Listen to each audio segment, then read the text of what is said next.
Keluarga Emas Indonesia, harga emas turun signifikan setelah di minggu pertama bulan ini naik lumayan ya. Kemudian sekarang turun, kira-kira berapa turunnya, apa penyebabnya? Itulah yang Godfather akan sampaikan di video berikut ini. Silakan disimak. Gudangemas.com, tambah sekeping lagi. Assalamualaikum warahmatullahi wabarakatuh, keluarga Emas Indonesia dimanapun Anda berada. Salam sejahtera untuk kita semuanya. Jumpa lagi dengan Godfather di The Godfather Channel, channel edukasi emas pertama di Indonesia.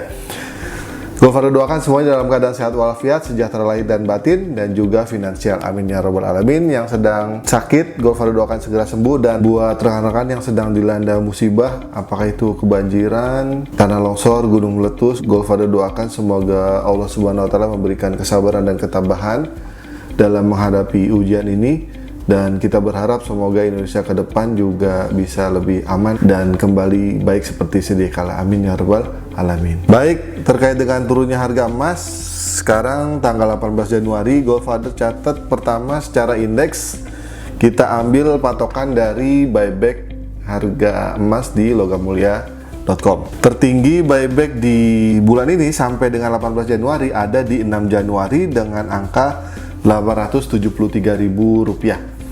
Kemudian sekarang posisi 18 Januari ada di Rp821.000 per gram. Sudah turun 52.000 per gram atau 5,96%. Lumayan juga nih turunnya ya.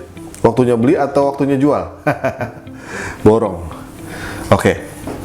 Nah, penyebabnya apa tuh guys? Kalau dilansir dari kantor berita CNBC Indonesia, harga emas dunia itu turun karena akibat adanya kenaikan di yield obligasi Treasury Amerika Serikat. Nah, teman-teman, logikanya kemarin kan kita lihat Amerika agak-agak rusuh tuh ya ketika ada pergantian presiden dari Donald Trump ke Joe Biden. Nah, kirain itu berdampak kepada penurunan harga emas, tapi ternyata bukan itu penyebabnya. Penyebabnya adalah tadi kenaikan yield obligasi. Kalau yield obligasinya naik, orang bisa mengalihkan portofolio investasinya ke obligasi tersebut, kemudian melepas emasnya. Bisa juga nanti sebaliknya, mirip kayak suku bunga The Fed lah acuannya. Kalau suku bunga naik, harga emas biasanya turun, dan begitu juga sebaliknya, suku bunga The Fed turun, harga emas naik. Itu teman-teman. Tapi kedepannya ini ada dua sumber analisa. Pertama dari Wall Street, para analis Wall Street memperkirakan 37,5% analis Wall Street memperkirakan kedepannya masih turun trennya.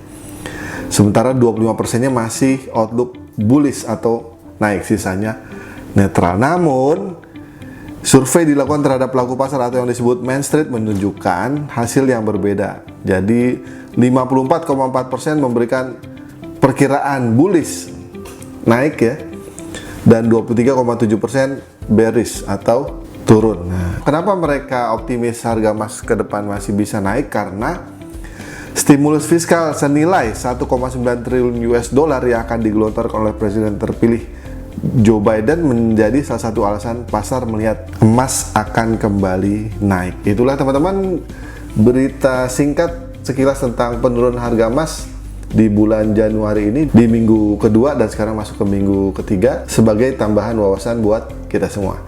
Oke, jangan bimbang kalau harga emas naik turun, yang penting fokus pada tujuan dan tambah sekeping lagi. Stay calm and buy gold before it's too late. One family, one kilo for better Indonesia. Dah, assalamualaikum.